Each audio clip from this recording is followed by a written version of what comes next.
and welcome to 3Q, where I interview industry professionals for just 15 minutes by asking three powerful questions. I'm your host, Rachel Vogel, and joining me today is Nick Gordon, Chief Partnership Officer at Symphonic Distribution. Nick is a senior music executive, brand strategist, and public speaker with over 25 years of diverse experience working at the intersection of media distribution, artist marketing, and social commerce. Throughout the years, he's served in executive roles at some of the most well-known distribution companies of his generation, including The Orchard, Caroline, which is now Virgin, and Symphonic. So, Nick, I am very excited to have you join the podcast. How are you? I'm doing great. Happy to be here, Rachel. All right, well, with that, should we get started? Are you ready for the first question? Let's do it. Imagine for a second you're sitting down with your 25-year-old self. What one piece of advice would you give him on a personal note, and what one piece of advice would you give him from a business perspective? Right. So I think from a business perspective, my 25-year-old self, I'm 48, so this was a long time ago, but I feel like I'm much the same person at the core as I was then. But speaking to my 25-year-old self from my 48-year-old self, I would say that, one of the most important things that you have already going for you is general self-awareness and a strong work ethic and a really good balance of art and commerce, and where you can focus a lot to set yourself up for future growth is focusing on things like business modeling and basic business finance. That kind of stuff is really important for folks on the sort of marketing side of the business, because it really sets you apart as you rise through the ranks and helps you become an executive a little earlier when you understand business finance as much as you understand music and how record labels and music marketing works. Also, I think that as you grow, you're going to be fine. You've got a unique skill set, but try not to worry when things do get tough. No one particular job or problem or email is something that's going to define you. Really, don't try to sweat stuff that that you needn't. Don't worry until it's something to really worry about. So that's my professional advice for myself. I would say personal advice: really start focusing on eating correctly and exercise and meditation. I think those things are really important and something I definitely did not pay attention to in my 20s, as I think most people don't. You feel sort of personally and physically invincible. But getting that stuff into your routine as early as possible really helps you, especially if you're somebody who works a lot like I did. My other personal advice for young Nick of the mid-90s is to buy Apple stock. Definitely. So before we move on to question two, I'm curious, was there any specific piece of music distribution that got you interested in that side of the business? Not really, no. I just through sheer serendipity, I started working for a music distributor really early on in my career in my mid-20s, and I found it to be a really good balance of my skills, and I liked it. And one job just kind of helped me get the next job, and I found it to be just a dynamic and pretty stable part of the music industry that I've just stuck with, and so no, it's worked really well for me. I think music distribution is great and is overlooked in that it's definitely not the flashiest or most glamorous part of the music industry, but I never really wanted that, and it's been really stable and something that's allowed me to be creative but also have a stable job for a really long time. Moving right along, every industry has its dirty little secrets, and we all know that it's no different in the music industry. Sometimes people think that's a bad thing, but that is not always the case. Sometimes it can be good. What's one secret you would like to share with our listeners about the industry?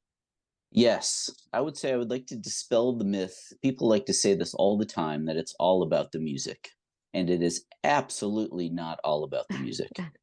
Not at all. It's about good music paired with a great artist, timing, the right team behind it, the right marketing, and the right funding. There's lots of really, really great music, and the best music does not always win.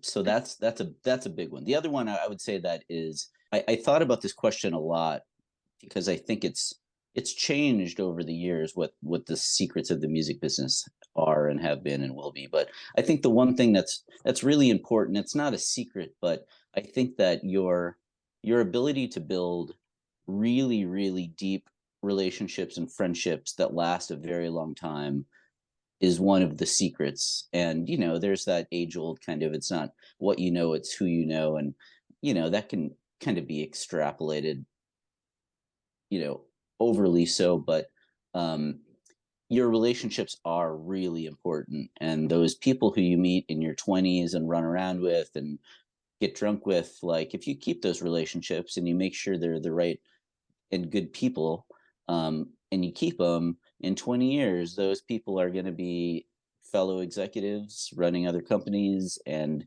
it can be really, really helpful to have friendships that have developed over 15 years where you've helped each other, or 20 years where you've helped each other out and looked out for each other and traveled together. And those relationships go a long, long way, especially in the music business. We have reached the third and final question. So, throughout your career thus far, I can only imagine you've been asked plenty of questions, whether for industry conferences, the media, or even a promotion. But throughout all of those interviews and all of those questions, there has to be one that you've never been asked but would have liked to. So, what is that question and what would be your answer? I thought about this a bunch as well. There wasn't one particular question that I feel like I haven't been asked, but the one thing I would maybe lean into is, what makes individual people successful. I think is really important as younger folks are thinking about how to define themselves and what makes a long and fruitful career. I think the one thing that has set me apart is a really deep love and knowledge of the history of the music business.